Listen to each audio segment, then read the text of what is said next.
entren. Y la idea Sí, es que la tengamos disponible para todos ustedes. Para los que claro que vayan sí. llegando, por favor, para que quiten el video, para que no se vuelva pesado. Siempre va el video. Y nos puedan, y por favor, cerrar el audio en sus casas para que podamos oír todas las preguntas. Esto es a manera de conversatorio. La idea es que tengamos unas preguntas que nos permitan ubicar en el tema, pero también que muchas de las preguntas que no solamente tenemos preparadas, sino también preguntas que me han hecho durante las consultas que he hecho en este tiempo de cuarentena, pues también podamos resolverlas lo mejor posible y darles claridad a ustedes. Miren, ¿no? Recuerden, por favor, silenciar los micrófonos.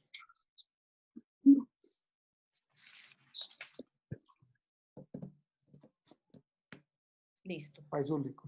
Bueno, entonces comenzamos con las preguntas. Hay una pregunta por la que todos estamos desesperados y es, con todo el tema de la pandemia, a los chicos se les suspendieron las clases. ¿Cuándo los chicos van a poder regresar al colegio?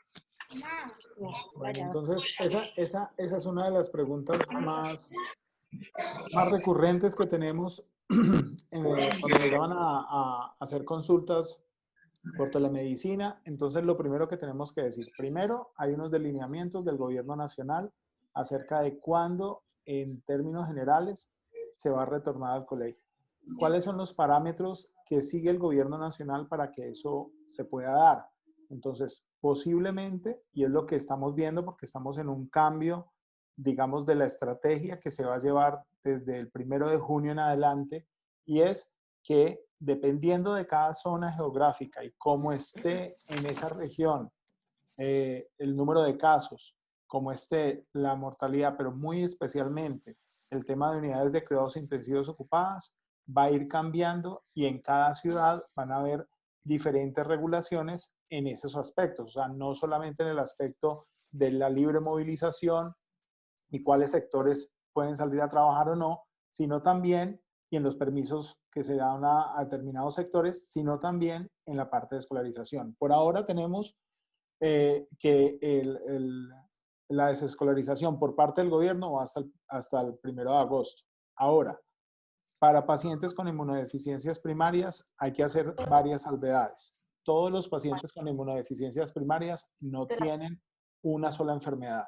Cuando estamos hablando de inmunodeficiencias primarias o de raros innatos de la inmunidad, que es lo mismo, que es otro nombre con el cual se llaman estas enfermedades, hay algunas enfermedades que desde las asociaciones internacionales de inmunodeficiencias hemos visto que tienen una mayor posibilidad o mayor riesgo de que la enfermedad COVID-19 tenga una mayor gravedad en ellos.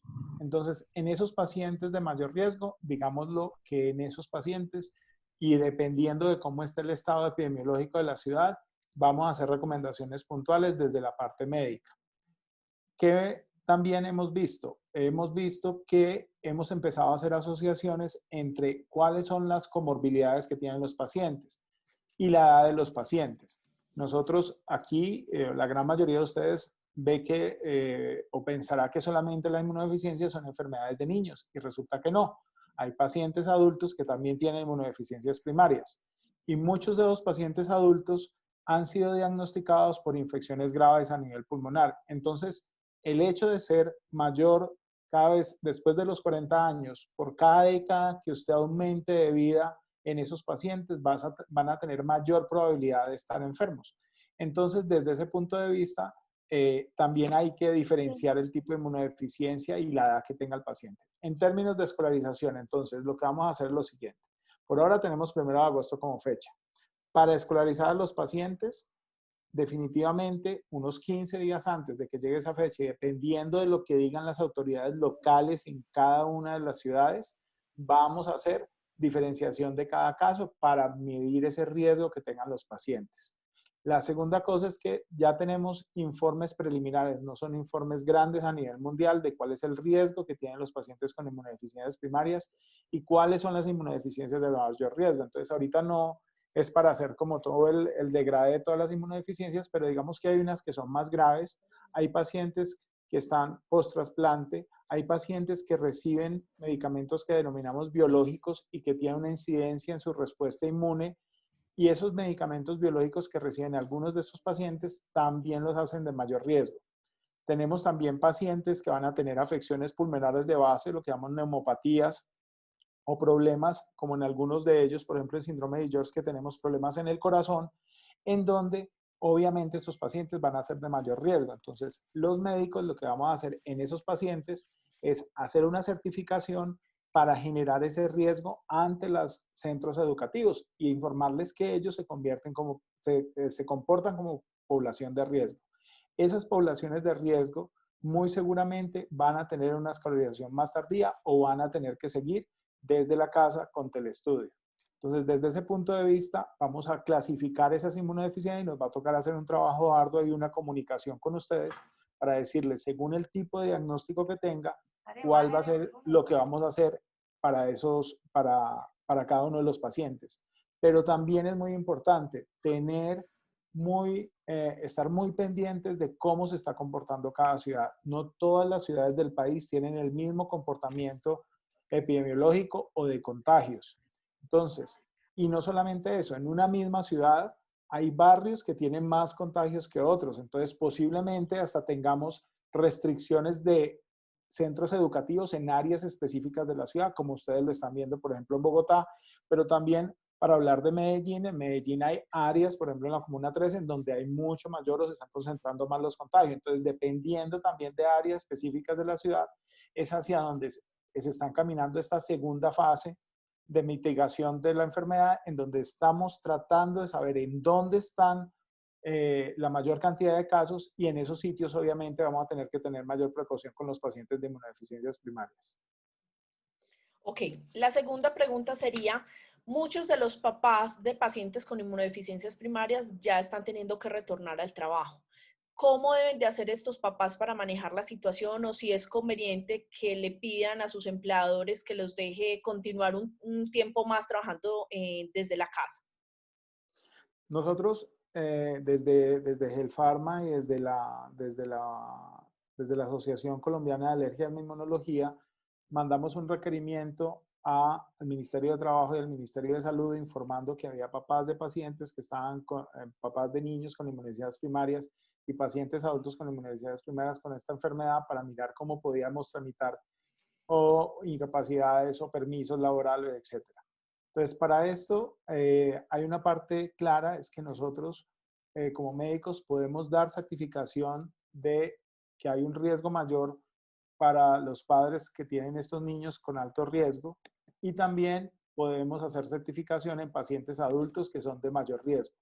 En estos dos casos, esa certificación se le entrega al empleador, y siempre, o es lo que ha tendido siempre el gobierno, a que haya de común acuerdo mirar la posibilidad de que haya el teletrabajo. En aquellos casos en donde no es posible el teletrabajo, porque ya me ha pasado con algunos pacientes en donde no es posible el teletrabajo, hay que hablar con el médico, mirar el riesgo y mirar cómo tenemos que trabajar la parte de aislamiento, o cómo se debe hacer el distanciamiento o manejo de esos pacientes por fuera de la casa. Es muy importante que pacientes adultos que tengan inmunodeficiencia, que sean de bajo riesgo y que tengan que salir a trabajar, posiblemente lo podrán hacer porque serían casi iguales al resto de la población. Aquellos que sean de alto riesgo se comportarían casi igual a pacientes mayores de 70 años, y eso se puede certificar y se puede trabajar con el empleador. Hasta ahora ha habido una muy buena receptividad en los certificados que hemos efectuado para los pacientes, pero también depende del tipo de trabajo que tengan los padres. Aquí hay muchas posibilidades de lo que uno puede hacer, y depende muchísimo de cómo esté, y volvemos a lo mismo de antes, cómo esté la epidemiología en el sitio. Si usted va a ir a trabajar en una empresa que tenga todas las condiciones de seguridad, en donde ninguno de los empleados esté infectado, en donde se está testeando y la empresa es responsable en hacer las pruebas a sus empleados, digamos que el riesgo se minimiza. Sin embargo, en otras partes puede ser más difícil. Entonces, ahí hay que analizar varias cosas con respecto al tipo de trabajo. Yo creo que es muy importante mantener con el empleador, sean papás o sean pacientes adultos, una excelente relación, informarle la condición, pedirnos a nosotros que hagamos esa certificación, y ya si eso no funciona y el riesgo es muy alto, ya ahí sí se puede seguir para que desde la EPS se genere con medicina laboral de esa empresa específicamente, puede ser una cita con el médico laboral de la empresa o a través de la EPS, ya un certificado mucho más expedito para mirar que se está colocando el riesgo en una población determinada y que obviamente esos tienen mayor protección por parte del gobierno, porque es que el gobierno toma lo que están las estadísticas, pero a nivel de enfermedades raras, a nivel mundial solamente tenemos reportes hasta ahorita, hasta el 29 de abril, y que lo conocimos hasta hace muy poco, que es un reporte todavía no publicado de 55 pacientes en todo el mundo. Entonces, con un reporte de 55 pacientes, poder predecir qué le va a pasar a los pacientes de inmunodeficiencia primaria es muy difícil, pero sí sabemos que son una población de mayor riesgo.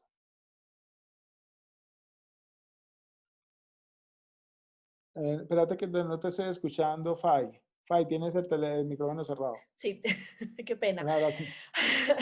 ¿Hay algún medicamento que se le pueda dar a los pacientes con inmunodeficiencias primarias de modo profiláctico como para tratar de prevenir un poco los efectos del COVID o no hay nada que se pueda hacer?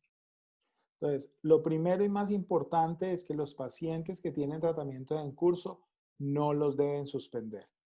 Porque estemos en pandemia no quiere decir que otras enfermedades subyacentes que tengan los pacientes van a parar. O sea, todo aquello que sea controlable y que se tenga que hacer, se tiene que seguir haciendo. No puede ser disculpa, sino que tenemos que adaptarnos a que hay unos trámites a nivel de la EPS que se tienen que hacer muchas veces virtuales, que muchas EPS lo han facilitado y que funcionan bastante bien para ello, para poder seguir manteniendo el stock de medicamentos que el paciente requiere. Eso por una parte. La segunda parte, tenemos un buen número de pacientes que requieren de inmunoglobulina humana, bien sea por vía intravenosa o por vía subcutánea. Hemos dado recomendaciones para que tratar hasta donde sea posible, llevar buena parte de los pacientes a subcutánea y los que están en intravenosa con unas recomendaciones de cuidados al ir a su aplicación, poder aplicársela y volver a su casa. Si uno tiene todos los cuidados en la calle, el riesgo de infectarse es casi cero, pero depende mucho del autocuidado porque en los sitios donde ustedes vayan a aplicar seguramente van a tener condiciones excesivas de bioseguridad para aplicarle el medicamento. Y el único contacto físico directo que debe hacer es de la aguja chuzando su vena. El resto no va a haber ningún otro contacto y ustedes con las medidas de protección muy seguramente van a estar bien para seguir el tratamiento con inmunoglobulina. Entonces tenemos medicamentos de base que toma el paciente, se deben seguir tomando, tener la parte de inmunoglobulina y también entender que un paciente con inmunodeficiencia primaria se puede enfermar de otras cosas durante la epidemia. Entonces tenemos que tener a mano esos números telefónicos para la consulta. Por ejemplo, en el programa de Gelpharma habilitamos un número para el programa de inmunología y yo he tratado de responder dentro de mis capacidades pues un aflujo muy grande de pacientes que teníamos en otras EPS por fuera de Gelpharma. Entonces, por un lado, si no, entonces con nuestro médico general o pediatra, si tenemos para la parte de niños, un pediatra que nos esté viendo al niño, hacer las preguntas respectivas de lo que pueda pasar, porque pueden haber otras enfermedades que requieren tratamiento durante la pandemia. Entonces, primero, los tratamientos no se suspenden, se mantiene la inmunoglobulina en el tratamiento regular que se viene teniendo y que pueden haber otras enfermedades que aparezcan. Por último, ¿con qué podemos prevenir coronavirus? Entonces, no hay a la fecha ningún medicamento que haya demostrado una efectividad muy grande para hacer una prevención de esta enfermedad. Las únicas recomendaciones que uno pudiera hacer, extrapolando de otras enfermedades virales y por un estudio que, digamos, todavía le falta un poco de fortaleza o lo que podríamos llamar desde el punto de vista científico calidad, es que la deficiencia de vitamina D puede predisponer a que las personas tengan una enfermedad por COVID más grave. Entonces, revisar la suplementación de vitamina D sería importante en los pacientes. Uno lo puede hacer. En estos tiempos de confinamiento no se recibe el sol y el sol ayuda al metabolismo de la vitamina D. Entonces, muchos pacientes no solamente no tienen una dieta rica en vitamina D, porque la vitamina D está en pescados primordialmente, en algunos frutos secos. Entonces, eso no es la dieta más rica normalmente en el hogar colombiano. Entonces, eso, aunado a la falta de sol, tenemos muchos de los pacientes que le evaluamos vitamina D la tienen baja. Cuando hablo de una vitamina D disminuida, por debajo de 30 miligramos por decilitro. Cuando tengo por debajo de esa cantidad, uno puede hacer reposición. ¿Qué sería lo ideal? Tener unos niveles por encima de 50 y eso se obtiene con una reposición más o menos de 3 meses. Esta reposición, digamos que es una reposición barata porque eso no lo cubre la EPS. La EPS solamente cubre reposiciones por debajo de 15 miligramos por decilitro cuando se hace el examen. Entonces, uno puede hacer esa reposición de vitamina D y con la que venden en tiendas naturistas es bastante asequible, es un tratamiento bastante barato que se puede dar.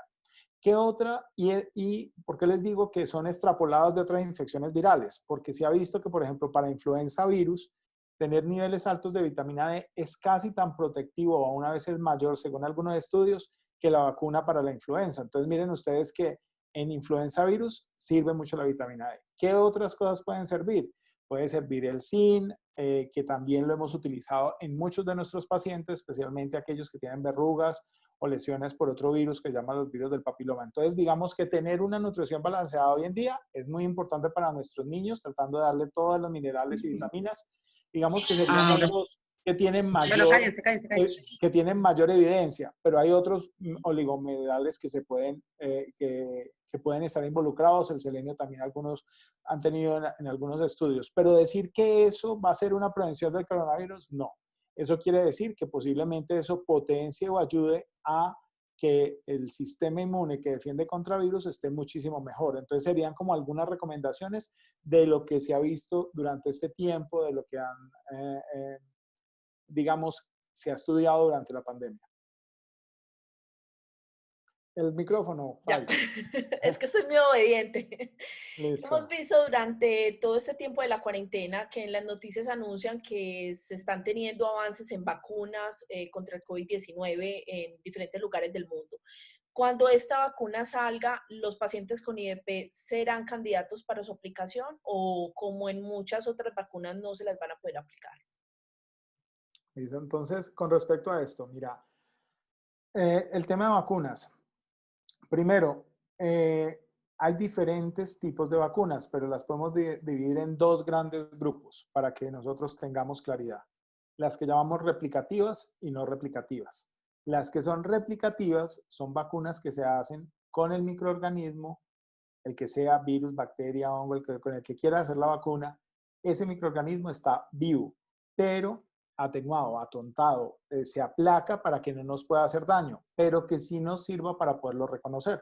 Porque la vacuna, siempre le explico así para que me entiendan de una forma sencilla, es como mostrarle una fotografía del ladrón a nuestro sistema de defensas. La fotografía del ladrón no nos va a atracar, pero nos va a ayudar a reconocerlo.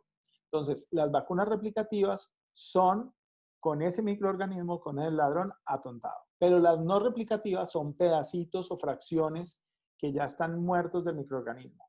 Las vacunas no replicativas se le pueden aplicar prácticamente a todos los pacientes con inmunodeficiencias. Algunas vacunas que no se aplican de ese tipo es porque están recibiendo inmunoglobulina y la inmunoglobulina puede bloquear esas vacunas y pierde su efecto. Entonces se aplicaría hasta cuando termine el tratamiento con inmunoglobulina.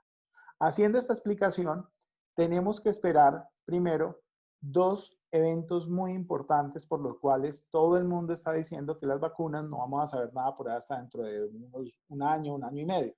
Y es porque se debe verificar la eficacia, que es saber si esa vacuna realmente protege a las personas de la infección, y dos, la seguridad. La seguridad es muy importante. ¿Por qué? Porque cuando yo aplico un microorganismo o una parte del microorganismo, imagínense ustedes que ese pedacito del microorganismo causa una reacción inflamatoria tan grave como la que lleva a veces las personas a cuidados intensivos. O sea, que active el sistema inmune tanto que lo llegue a enfermar a las personas. Entonces, no es solamente encontrar la vacuna que sirva, sino que además sea segura. Y para garantizar la seguridad, yo tengo que hacer un seguimiento durante un buen tiempo a esos pacientes que recibieron la vacuna y que no se infectan, pero que además no les pasa nada. Por eso no es factible tener una vacuna rápida. Segundo, si esa vacuna es no replicativa, muy seguramente va a ser aplicable para casi todos los pacientes con inmunodeficiencia primaria. Ahora, la siguiente pregunta sería, ¿esa vacuna va a proteger a todos los pacientes con problemas de las defensas? Probablemente no. Va a haber pacientes que por sus deficiencias que tengan ellos, la vacuna no sea efectiva, o sea, porque les falta algo dentro de su sistema de defensas que haga posible que después de vacunarse queden protegidos. Entonces, obviamente, miren que en pacientes con inmunodeficiencia nos falta un recorrido más grande que lo que les va a tocar a las personas del común cuando se hagan esos ensayos de vacunas. Pero, ¿cuál es la buena noticia? Es que las vacunas tienen un efecto que se llama el efecto rebaño, que también ha sido lo que han hecho algunos gobiernos, que es dejen que la persona se infecte o vacunemos a mucha gente. Si ustedes vacunan a mucha gente en un país, va a haber tanta gente protegida que el virus no va a tener a quien infectar. Entonces, va a proteger a los pacientes que tienen problemas de las defensas, como los que estamos acá hoy en la reunión. Entonces, una parte buena de poder vacunar masivamente a la población es que va a haber un efecto de protección de rebaño que va a favorecer aún a los pacientes con inmunidades primarias. En otros países, que uno de los que ha hecho este ensayo, que es Suecia, en donde ha dejado que las personas se infecten lo más que puedan para que todos estén protegidos, eso, pues, eso lo pueden hacer muy pocos países. Tiene que ser un país con un sistema de salud ultra robusto. Igual, bajo ese ensayo, hasta ahora en Suecia se han muerto más de 22.000 o 23.000 personas, entonces es un ensayo que cuesta vidas. Entonces yo creo que aquí se ha llevado con mucha responsabilidad desde el punto de vista institucional y de gobierno, porque si a nosotros llegamos a tener el número de enfermos que tienen ese sistema, pues nuestra mortalidad podría ser mucho más disparada porque no tenemos cómo atender tanta gente.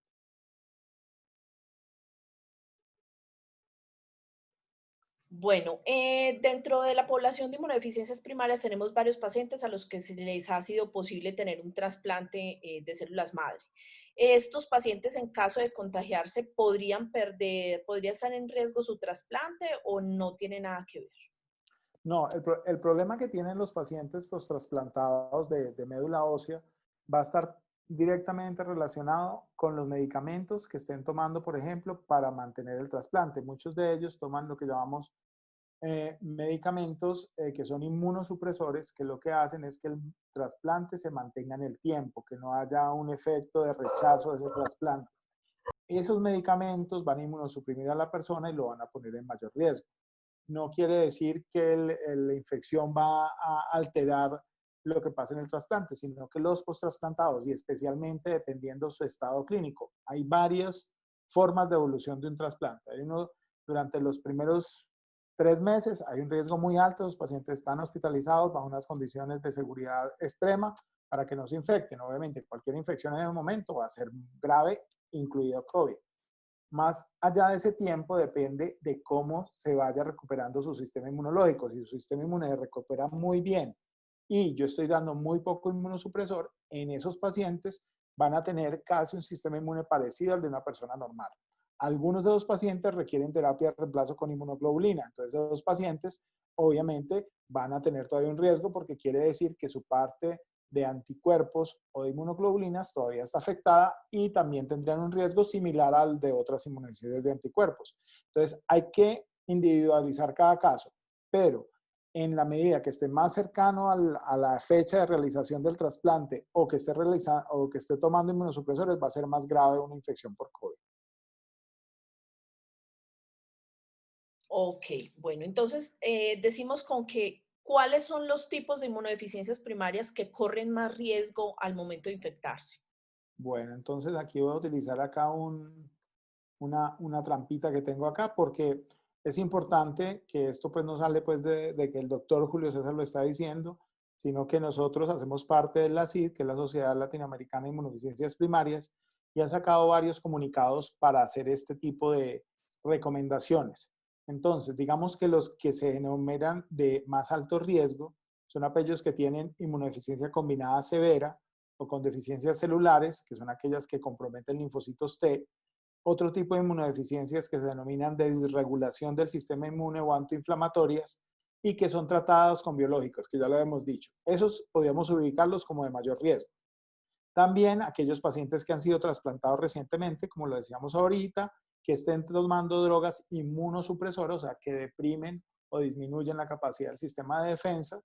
Y también pacientes, por ejemplo, de riesgo moderado, por ejemplo, pacientes con inmunodeficiencia con un variable, especialmente aquellos que hayan tenido alguna comorbilidad asociada, especialmente pulmonar. muchos de los pacientes de inmunidad con variable han tenido neumonías a repetición y su estado pulmonar ya está deteriorado, bien sea porque tienen daños pulmonares crónicos o alteraciones, que eso las haría mucho más susceptibles de complicaciones con esta enfermedad. Pacientes en riesgo moderado, pacientes con agamaglobulinemia o agamaglobulinemia ligada alérgica o congénita, enfermedad granulomatosa crónica, dependiendo del compromiso orgánico que tengan. Vuelvo y les digo, muchos de esos pacientes pueden estar en un estado clínico muy bueno, otros regular, o dependiendo de cómo haya sido su diagnóstico o haya sido su evolución clínica. Digamos que podemos decir que bajo riesgo son aquellos pacientes con deficiencias selectivas de IgA, de anticuerpos específicos, y que no tengan enfermedad pulmonar, y pacientes que pueden estar recibiendo inmunoglobulinas sin que hayan tenido daño orgánico determinado, o sea, que no tengan daño pulmonar o en otros órganos. Esos pacientes serían de bajo riesgo.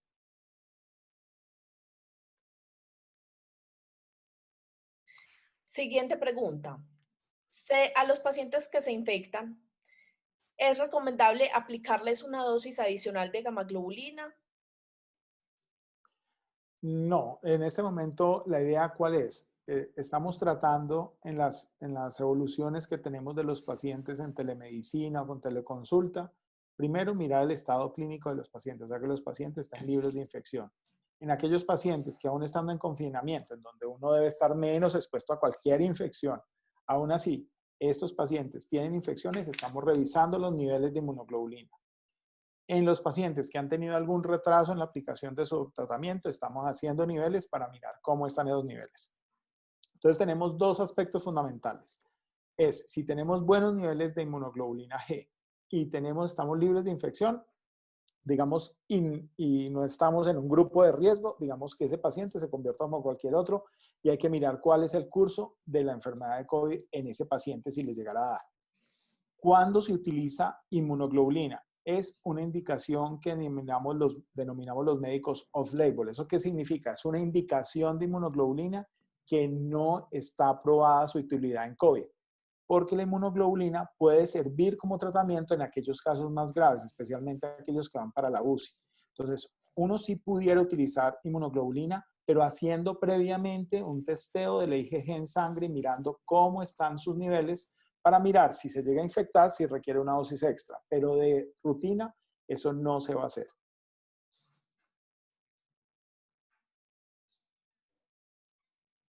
Ok, doctor. Bueno, la siguiente pregunta es, ¿los pacientes que son asmáticos o utilizan inhaladores deben de continuar con la aplicación de esos o hay algún inhalador que se deba de suspender? No, en este momento ya hay digamos que bastantes webinars como este, donde nos han dado clases de asma y COVID de varias partes, con la experiencia de italianos, de españoles, en donde ya estaba la epidemia. No se varían sus tratamientos. Sus tratamientos, como dijimos al principio, se mantienen igual. ¿Por qué? Porque no se ha visto que esos tratamientos supongan un mayor riesgo en esas personas infectadas. ¿Qué es lo que hay que tener muy en cuenta? Hay algunas características que uno puede tener para diferenciar lo que está pasando en un paciente. Entonces tenemos que ser muy observadores si un paciente tiene síntomas, porque nos han dicho, la tos es un síntoma de COVID, entonces pues pacientes asmáticos van a toser, pero hay otros síntomas asociados que nos ayudan en estos pacientes a hacer una diferenciación y obviamente el compromiso que vaya teniendo en el tiempo. Entonces, no es lo mismo que un paciente que uno tiene asmático en una casa sea uno solo el enfermo y él es el que tenga tos, a que varios que nunca se han enfermado de nada tengan tos y fiebre. Entonces, ahí van a haber elementos que es muy importante decírselos al médico que esté atendiendo en la consulta de COVID. Si ustedes, alguno les ha tocado llamar a la línea COVID de cualquier ciudad, van a ver que hay unas preguntas muy concisas, que son las que nos orientan con mayor grado de certeza a que ese paciente esté contagiado. Entonces, eso es importante en un paciente que tiene otra comorbilidad. Entonces, si yo no he tenido contacto, si el niño o adulto ha guardado un aislamiento juicioso, si he tenido las normas de bioseguridad, pero además de eso es si esa tos se acompaña de fiebre, pérdida, diarrea asociada, mucha fatiga, cansancio extremo, dolor muscular asociado y además de eso pérdida del olfato, del gusto, diarrea asociada. Cuando uno tiene muchos de esos síntomas, pues obviamente está frente a algo que es diferente a una crisis de asma o una parte alérgica. Curiosamente, estos pacientes, a diferencia del resfriado, no tienen tanto escurrimiento, se ve, pero menos que los demás. Y el compromiso es mucho más de tos, una tos para los que han tenido pronto niños con bronquiolitis, una tos muy seca, persistente, es más común en este tipo de enfermedad por COVID-19. Ok, doctor. En caso de que un paciente se infecte, ¿sabe? Los anticuerpos es tener una cantidad adecuada y una calidad adecuada. Esa cantidad y calidad adecuada tiene la capacidad de neutralizar, de unirse al microorganismo, a unirse al virus y bloquearlo. Un virus en sí mismo no es un microorganismo vivo. Hagan de cuenta como si fuera una cápsula y adentro un material genético. ¿Eso qué hace? Se une a nuestras células del cuerpo, se inyecta ese material genético y nuestras células le sirven como de fábrica para más virus. Entonces, él se aprovecha, por decirlo así, de nuestras células para fabricar más y más virus. Cuando nuestro sistema inmune se activa, produce esos anticuerpos, entonces se une a los virus y el virus ya no se puede pegar a las células, los bloquea o los neutraliza, que es otra forma de decirlo. Cuando se neutraliza, esos virus no van a poder seguir infectando más células y la infección cesa. Quiere decir que si yo le aplico anticuerpos de una persona que haya estado convaleciente en una etapa en donde ya no es infectivo, obviamente, porque no se puede infectar a otra persona con el plasma, entonces se hacen las pruebas para no infectar, o en un tiempo determinado que sepamos que esa persona está sana, se le aplicaría ese plasma a las personas que tengan la infección y ahí hay varias líneas de investigación. ¿Esto es algo nuevo? No, esto se utiliza desde hace más, eso es desde la Segunda Guerra Mundial, cuando se empezaron a conocer las propiedades de los anticuerpos, se utilizaba eso, se le colocaba plasma a unas personas a otras. Entonces, esto no es nuevo. En algunas epidemias previas, por ejemplo, de los que si ustedes han oído del ébola, del SARS, en otros tipos de epidemias se han utilizado. Pero ¿cuál es el problema? Los estudios que también les explicaba previamente, no son de calidad, son reportes de casos. O sea, nos están informando de una forma que no es la mejor desde el punto de vista científico para comprobar que un tratamiento sirve. Usted me dirá, bueno, entonces, ¿cuál sirve? Es colocar a unas personas con el tratamiento y otras sin el tratamiento. Cuando uno compara al final esas personas, las que no con las que sí, y mira al final de un tiempo determinado cuál es el efecto de ese tratamiento, uno puede comparar y decir cómo les va a las que sí versus las que no. Entonces, ese tipo de estudios no se ha hecho con plasma convaleciente. Entonces, lo primero que tenemos que decir, es una terapia que no tiene unas bases científicas fuertes. Sin embargo, en China hay ya 2 reportes de casos utilizando plasma. Uno con 5 pacientes y otro con 3 pacientes que estaban muy graves. Y a esos pacientes tuvieron un mejor resultado de lo que vemos normalmente en otros pacientes. Eran pacientes bastante complejos, se les colocó y respondieron muy bien. Entonces, ¿qué se está haciendo a nivel mundial? En varias partes del mundo, un estudio importante en Andalucía, en España, otro consorcio grande en Estados Unidos con apoyo de la FDA y la Cruz Roja, estudios en otras partes de Europa y también proyectos en Colombia, uno liderado por el doctor Juan Manuel Anaya, otro que estábamos liderando desde la Universidad de Antioquia, la IPS universitaria, y otro de industria privada que también se está dando en Colombia, que lo que están buscando es tratar de mirar y tratar de estudiar si esto tiene una efectividad. Lo primero que tenemos que mirar es si es efectivo, lo mismo que la vacuna, si es efectivo y es seguro.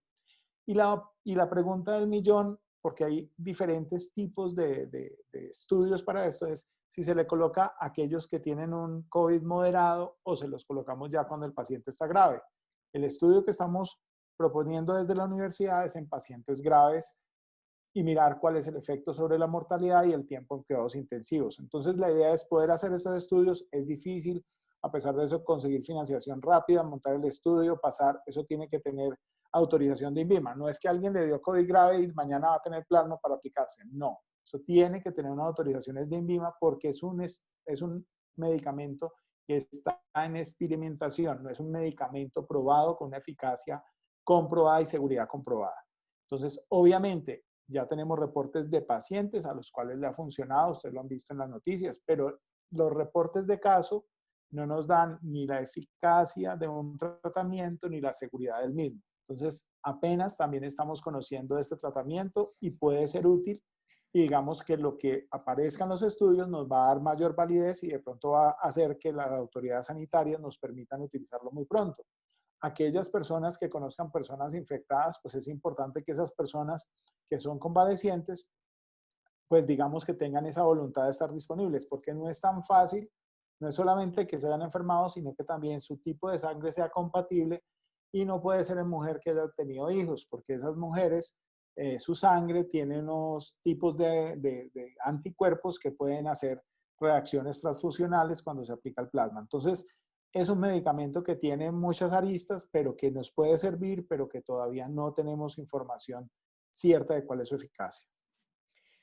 Ok, doctor. A través de las noticias y de diferentes medios nos hemos dado cuenta que a los pacientes cuando están hospitalizados se les está tratando con diferentes medicamentos antivirales, como la hidroxicloroquina, por ejemplo. En días pasados la CIN sacó un comunicado diciendo que estos medicamentos no los iban a utilizar más porque no tenían estudios clínicos, como por ejemplo la hidroxicloroquina. Entonces, ¿con qué otros medicamentos se pueden tratar los pacientes con que tengan inmunodeficiencias y sean infectados por COVID? Bueno, entonces lo primero que hay que decirle a las personas es que la primera línea de tratamiento cuando uno tiene una nueva enfermedad como esta es utilizar lo que creemos, dependiendo de cómo se da la enfermedad, que puede servir. Entonces, yo quiero como ubicar a las personas, porque muchas veces las personas piensan que esto es como hagamos magia y miremos que el medicamento funciona, es cuánto se demora normalmente un medicamento en ver la luz, como diríamos nosotros, o sea, cuánto se demora un medicamento en salir para que uno se lo pueda prescribir a un paciente. Más o menos, en promedio, puede durar entre 10 a 15 años un medicamento en salir con una indicación probada. ¿Por qué? Porque tiene que ir pasando por diferentes fases de estudio. Esas fases lo que buscan es saber cómo se comporta el medicamento en el cuerpo, cuál es el efecto que tiene en el cuerpo, qué reacciones adversas y cuál es la dosis adecuada, y después mirar cómo se comporta cuando se lo empezamos a dar a muchas personas. Entonces son 4 fases que tiene que pasar cada otro medicamento. Después de haber explicado esto, me queda más fácil explicar lo de los medicamentos. Entonces, la hidroxicloroquina tiene un efecto antiinflamatorio. Entonces, como estos pacientes presentaban, algunos de los que están más graves presentan una parte antiinflamatoria muy grande y también se había visto algo de efecto antiviral de la hidroxicloroquina, se colocó como una droga potencial. Los reportes que tenemos de los ensayos que ya se han realizado con hidroxicloroquina suponen que tiene más riesgo en darla que en no darla. ¿Por qué? Porque aumenta o potencia alteraciones cardiovasculares en pacientes con estas patologías, o sea que no supone un mayor beneficio. En este momento, desde la Asociación Colombiana de Infectología y el Consenso Nacional, no hay recomendación para el uso de hidroxicloroquina o cloroquina. Primero, hay otros medicamentos como antivirales, hay algunos que se han utilizado. Uno de ellos que se ha utilizado es una combinación que también se utiliza en el VIH, que se denomina Caletra. Tampoco ha demostrado una eficacia en estos pacientes. Hay otro medicamento que se está utilizando y ha mostrado una reducida eficacia que se puede pensar para algunos pacientes. En la fase más grave se han probado otros medicamentos, como el suero de convalecientes, como la inmunoglobulina y también bloqueantes de la cascada inflamatoria. Ahí sí hay algunos medicamentos que están mostrando una eficacia en los estudios, pero estamos apenas viendo el resultado de los estudios. Entonces, es muy apresurado para decir esto es lo que vamos a hacer, pero eso ya es un manejo muy especializado en cuidados intensivos. Entonces, ¿tenemos alguna esperanza con algunos medicamentos en cuidados intensivos? Sí, pero nos falta aún mayor evidencia. Entonces, no hay medicamentos ni curas milagrosas en este momento para la enfermedad, salvo los cuidados generales que deben tener estas personas, que es que cuando están graves puedan tener la asistencia ventilatoria y la asistencia de cuidados para ir controlando las diferentes comorbilidades o enfermedades asociadas que puede tener una persona, porque por ejemplo, el riesgo en un paciente con inmunodeficiencia es que como tiene más riesgo de infectarse, si usted lleva a ese paciente a un hospital, se puede infectar de otras cosas y enfermarse más grave. Entonces, ese sí es un riesgo real que tenemos que tener en cuenta en nuestros pacientes. Bueno, ¿y qué hay con la ivermectina, por ejemplo, o la prednisolona? Por ejemplo, en prednisolona es que el problema es que como cada paciente se puede comportar de una forma diferente, en algunos pacientes en la fase inflamatoria se han utilizado esteroides, pero son medidas de control médico especializado. Entonces yo les diría a los pacientes, no es bueno como uno meterse, mire, es que si sirve esto. Yo creo que eso lo tenemos que dejar también a los médicos intensivistas, que son los que están con el paciente y que lo están monitorizando para saber cómo es el curso de esa enfermedad, para saber qué medicamentos se le pudieran utilizar en los pacientes. Pero que sean salvadores, no los hay. Ok, perfecto. Bueno, ya con eso le contestamos la pregunta a Sebastián, que nos preguntaba acerca de la prednisolona de 5 miligramos. Lo siguiente es, creo que en esa pregunta se cortó la comunicación. Los pacientes con inmunodeficiencias primarias tienen un componente psicológico que hace que cuando las defensas se bajan, entonces todo funcione peor. ¿Qué tanto podemos aguantar a un paciente con IDP que se contagie en casa antes de llevarlo a urgencias o hospitalización, sabiendo que después de que esté en urgencias va a estar aislado totalmente de la familia? Bueno, perfecto. Entonces vamos a partir de un poco de la pregunta, porque hay una parte que son los efectos del confinamiento. De eso también han oído hablar bastante. Yo creo que en estos momentos nosotros tenemos que potenciar otros aspectos psicológicos familiares que muchas veces teníamos olvidados. Y yo creo que aquí tenemos que potenciar todo lo que venga. No sé cuántas veces en la consulta mis pacientes me habrán oído decir que el que se adapta es feliz. Y eso, curiosamente, me lo han enseñado ustedes, que son mis pacientes, a mí. ¿Por qué? Porque ustedes han llevado pruebas muchísimo más duras en su vida que las que me ha tocado vivir a mí como médico. Yo estoy acompañándolos, poniendo mi conocimiento, pero yo no padezco de una enfermedad crónica, yo no tengo que lidiar porque mi hijo está enfermo, yo no lo tengo que acompañar a urgencia, yo no me he quedado al lado de él esperando a saber qué pasa. Todo eso ustedes sí lo han superado.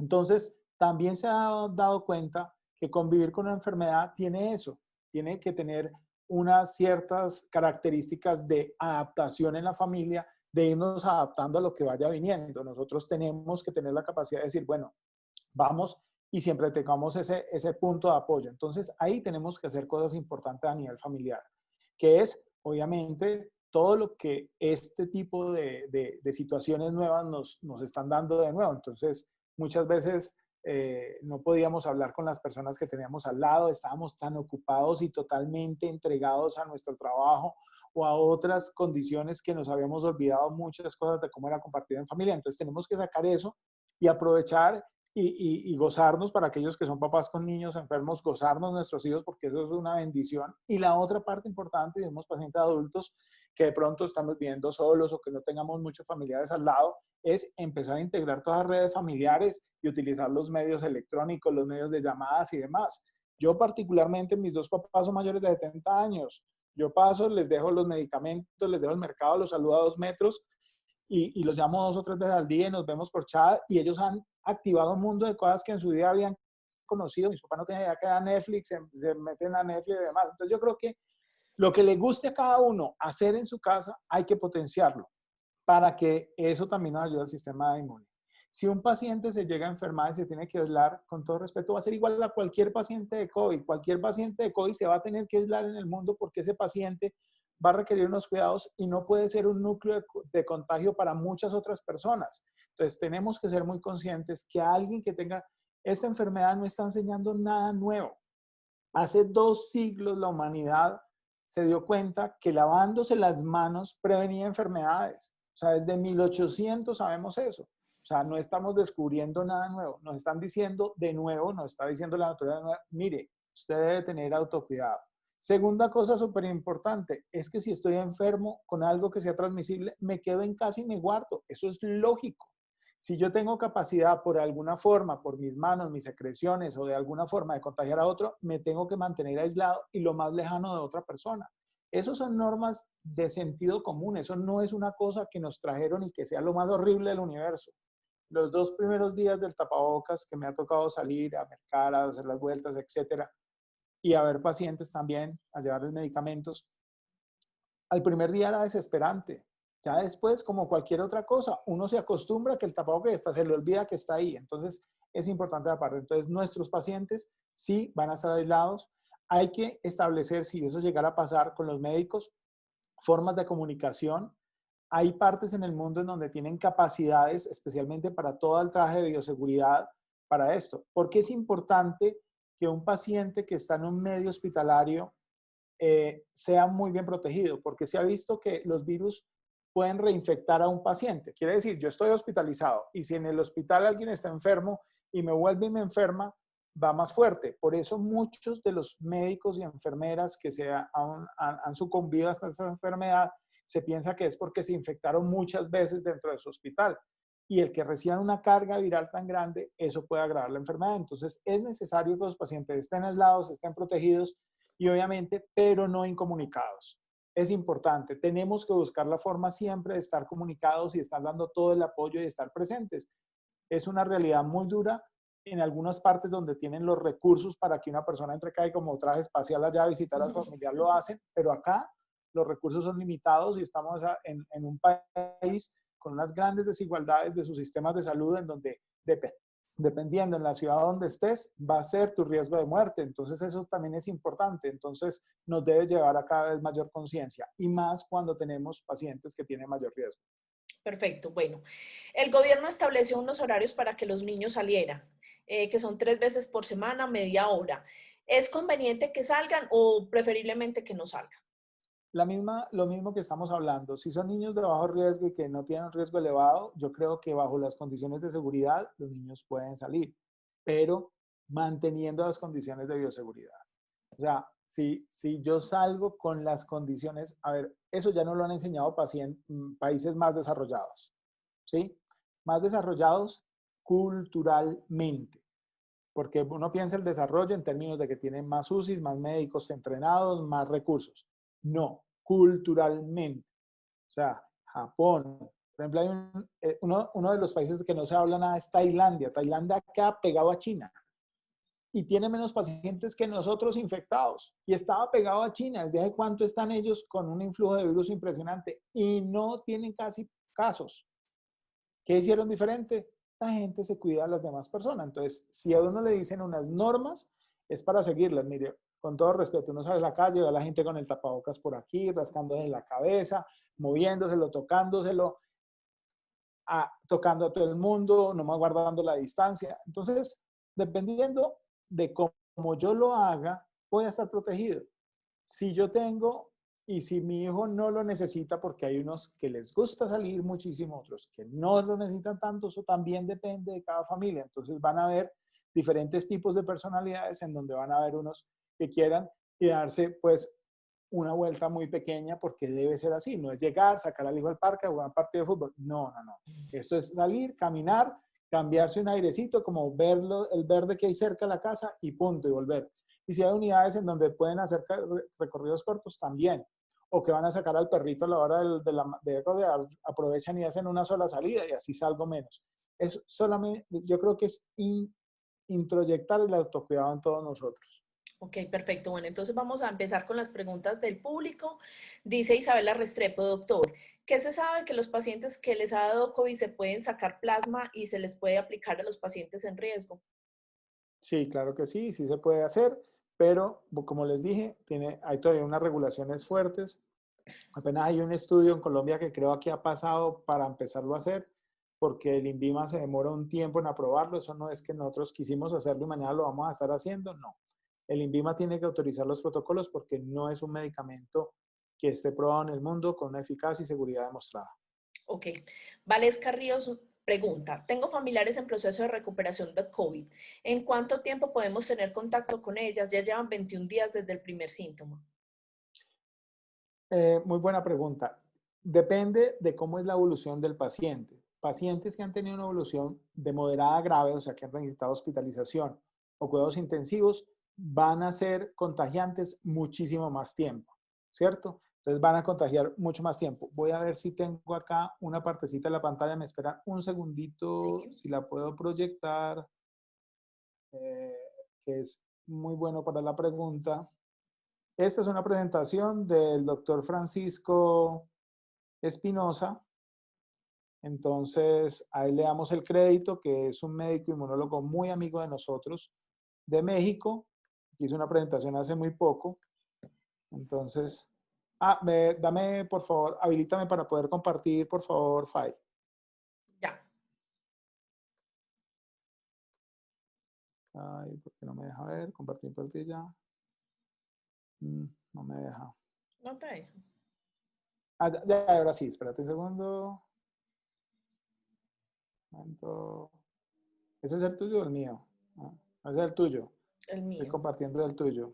Un momento.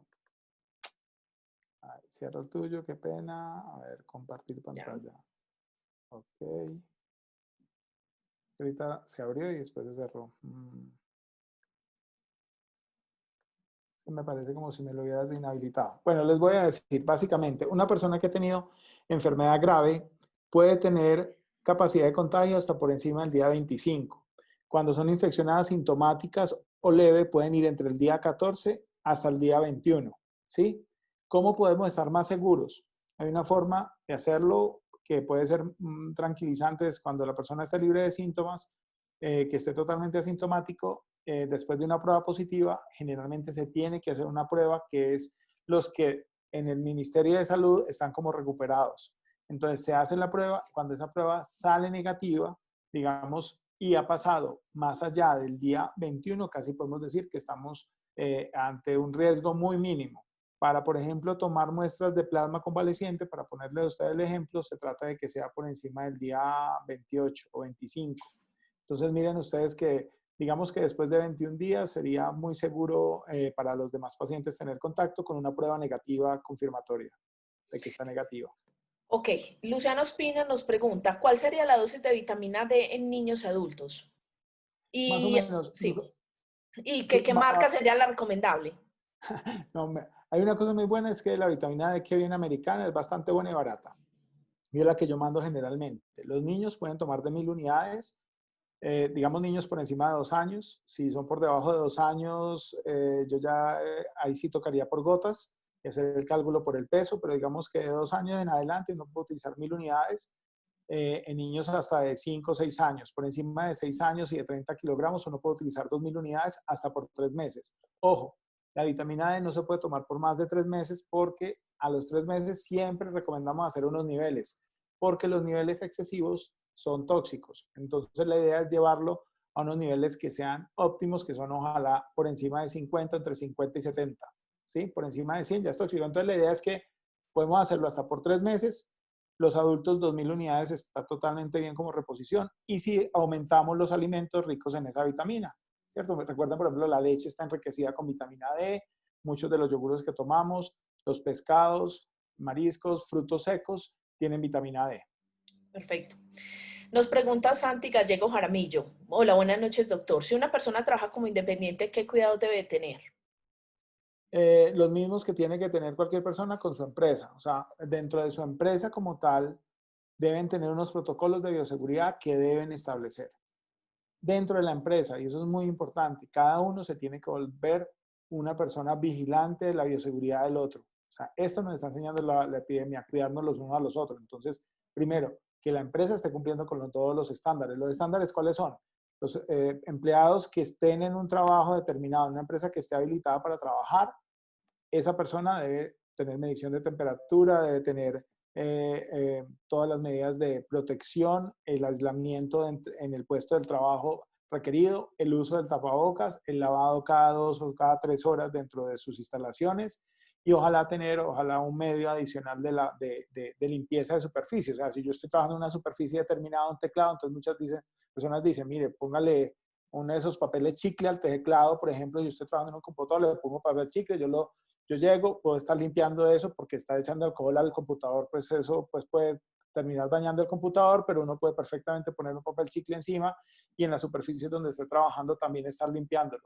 Entonces, si tengo las recomendaciones, si voy a ir en transporte público, ahora vemos que hay unas filas gigantescas para eso.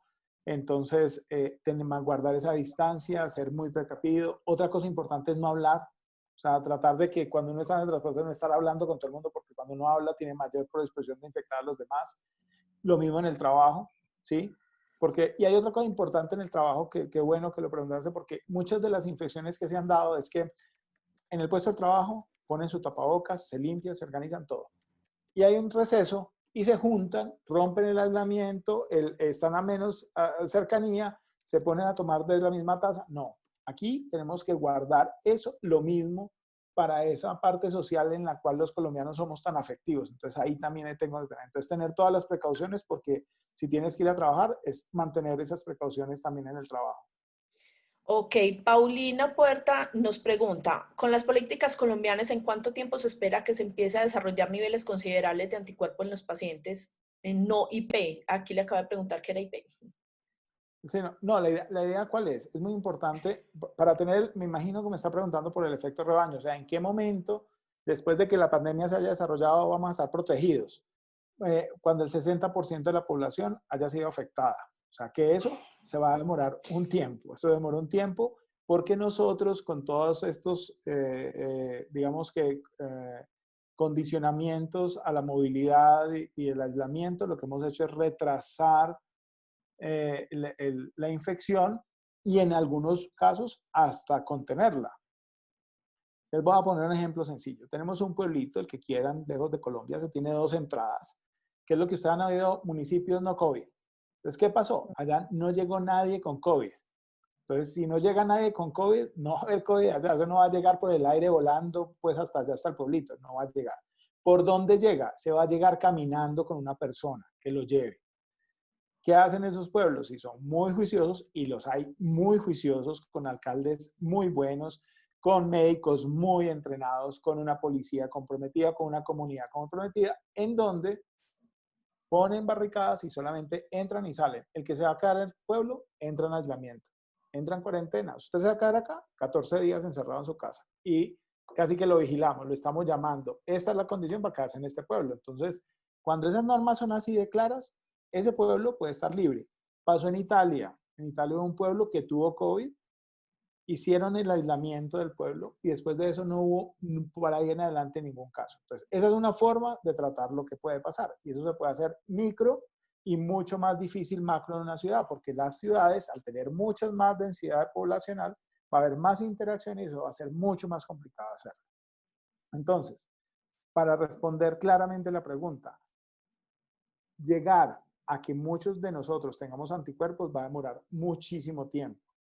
Entonces, esperamos que nosotros mantengamos unos niveles lo más controladamente posibles para que todas las personas puedan tener la mejor asistencia, que lamentablemente los que vayan a fallecer son aquellos que tienen comorbilidades de mayor riesgo o tienen una edad avanzada. Por eso, ustedes han oído muchas críticas que han sacado las personas de mayor de 70 que nos tienen encerrados, nos privaron de la libertad individual. Esto nos ha llevado muchísimo a algo a lo que la sociedad occidental no está acostumbrada, y es a pensar en los otros, a pensar en que tenemos que cuidar a los otros, en que mi comportamiento influye en los demás, y eso no existe casi en las sociedades occidentales. Si ustedes van, ¿por qué en Oriente se ha controlado la pandemia? Porque piensan en los demás, piensan como sociedad. Entonces, y ¿cómo empieza eso? Empezando en familia. Es una oportunidad increíble para que a sus hijos le enseñen lo que es importante para ellos. Bueno, Isabela Restrepo nos pregunta cómo puede hacer parte de la fundación. Bueno, nos puede buscar el día de mañana en Facebook y me manda un mensajito por el interno y yo ya le doy todas las indicaciones. Tenemos un teléfono de WhatsApp que es el 314-864-6956, ahí también nos pueden escribir. Bueno, la prednisolona ya le habíamos contestado. O una mamá pregunta, a mi hija le están dando citas presenciales con especialistas. ¿Qué hago en esos casos? ¿Los debe uno llevar al médico o no? En ese momento, muchos de los médicos estamos volviendo a retornar a la presencialidad. Desde el punto de vista de inmunodeficiencias primarias, no. Hemos sido muy cautos en eso porque sabemos que hay un riesgo relativo mayor en nuestros pacientes, por lo cual casi todos lo estamos haciendo teleconsulta, pero habrá pacientes que vamos a tener que ver físicamente. ¿En eso qué se hace? Seguir todas las recomendaciones de las que ya hemos hablado para llevarlo al especialista con esos cuidados. Si el niño no tiene contacto con nadie y está alejado socialmente, no le va a pasar nada. Eso no se va a transmitir por el aire y le va a llegar de la nada al niño. Es tener los cuidados cuando sales a la calle. Entonces se puede ir a la consulta, vas a ver que el médico va a tener unas precauciones muy especiales para atenderlo. Y si no las tiene, ustedes las recuerdan también al médico, que tiene que tener lavado de manos, que tiene que lavar antes de tocar a tu hijo, después de tocarlo. En fin, esas condiciones son claro que sí. Y para los que tienen cita conmigo, muy seguramente, y como le ha pasado a muchos, va a ser teleasistida o con alguno de los médicos que están en comunicación conmigo, porque las consultas teleasistidas duran mucho más que la consulta presencial. Eso es una tarea brava para nosotros. El call center que hemos creado es complicado de manejar y ténganos paciencia, porque yo sé que a veces es complicado que uno tiene que escribir, hablar, pensar, buscar, mirar el examen y todo al mismo tiempo.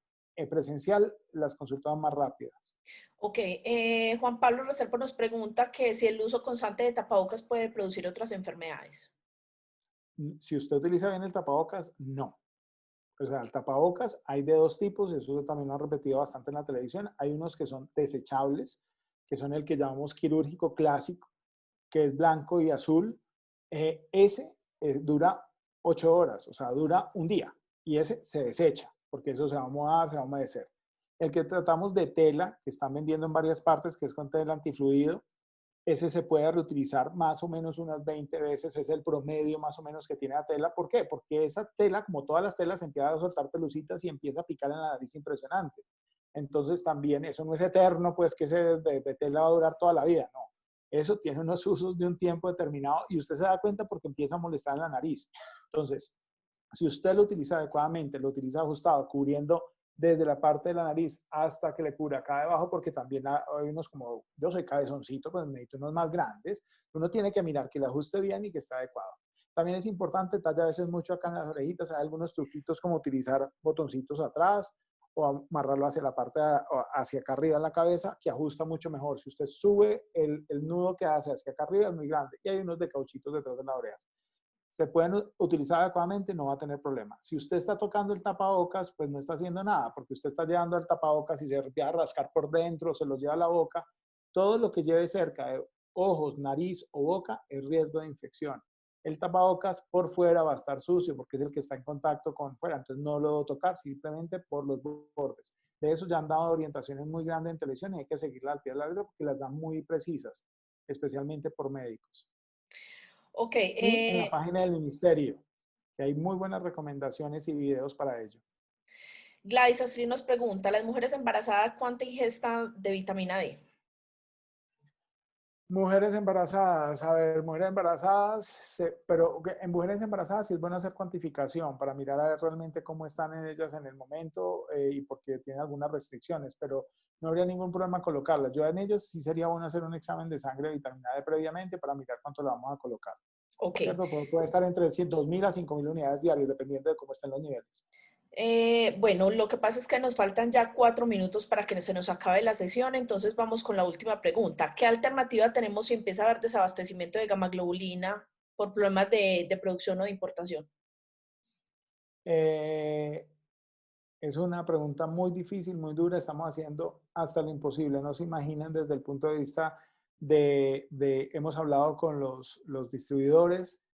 Algunos de ellos de forma muy responsable han tenido abastecimientos grandes. Hay un laboratorio que se abasteció bastante hace unos pocos días. Entonces, nosotros lamentablemente vamos a tener que dar un esfuerzo administrativo y ustedes también, porque posiblemente tengamos que tener cambios de marca.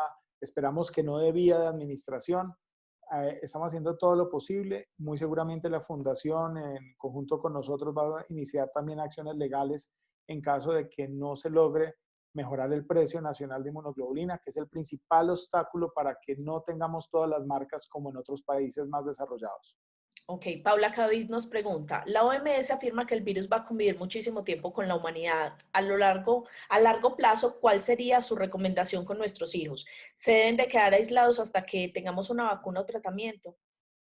No, eso va a determinar muchísimo es cómo manejemos la pandemia. O sea, esto va a tener un pico, en ese pico van a haber gran cantidad de personas protegidas o vamos a tener medicamentos ya probados o vamos a tener una vacuna en ese tiempo. Entonces no nos vamos a quedar aislados de por vida y les he dicho, si ustedes tienen que salir con sus hijos, es tener las precauciones, es aprender a convivir con esto, pero teniendo en cuenta que tenemos unos hijos o pacientes adultos que tienen mayor riesgo y eso nos debe llevar a un mayor autocuidado. Yo prefiero en este caso mamás, como diría mi abuelita, cismáticas y muy obsesivas con todos los comportamientos de normas de bioseguridad con sus hijos y con los demás, que tener que después correr con ellos en el hospital. Ustedes más que nadie lo han vivido. Esto es uno de los necesito decir yo. Entonces yo creo que no nos vamos a quedar confinados. Nosotros los médicos que tenemos consulta general ya estamos saliendo. Yo estoy acá en Manizales para atender otra vez consulta paulatinamente para que los pacientes alérgicos vengan a ponerse inmunoterapia, porque nosotros teníamos también que adaptarnos de cómo nos teníamos que hacer y tratar de prepararnos para lo que venía. Este tiempo fue de preparación, no fue para que vamos a estar aislados completamente. Por eso yo creo que vamos a tener cambios y en la medida que tengamos mejor información, nosotros los vamos a orientar mejor. Esta es una de las cosas importantes. Con esa mayor información que vamos a tener, vamos a poderlos orientar mucho mejor cada día más. Bueno, yo creo que esto ha sido todo por hoy. Lastimosamente el tiempo ya se nos está agotando y definitivamente muy entretenido. Les agradecemos muchísimo toda la participación. Si de pronto desde la Fundación les podemos ayudar en algo, saben que nos encuentran en redes sociales, en Facebook, en Instagram o a través de la página web de la Fundación también nos pueden escribir. Agradecerle enormemente al doctor Julio César Orrego por acompañarnos y aclarar este montón de dudas que teníamos. Y esperamos poder tener otra oportunidad para compartir con usted y poder ir saliendo de todo este mundo de preguntas que nos acechan todos los días. Mil gracias. Con todo gusto, saludos a los gatos, mucha fuerza y mucha felicidad y mucho ánimo. Muchísimas gracias. Doctor, gracias, doctor. Luego, doctor. Chao, bye bye. Bye. Un abrazo. Ellos son los mejores. Doctor, gracias. Chao, chao, chao. Chao, chao. Doctor, mil gracias por la orientación. No, con todo gusto. Estamos para servirle siempre. Gracias, doctor. Chao, chao, chao. Un gusto. Bye, bye, bye.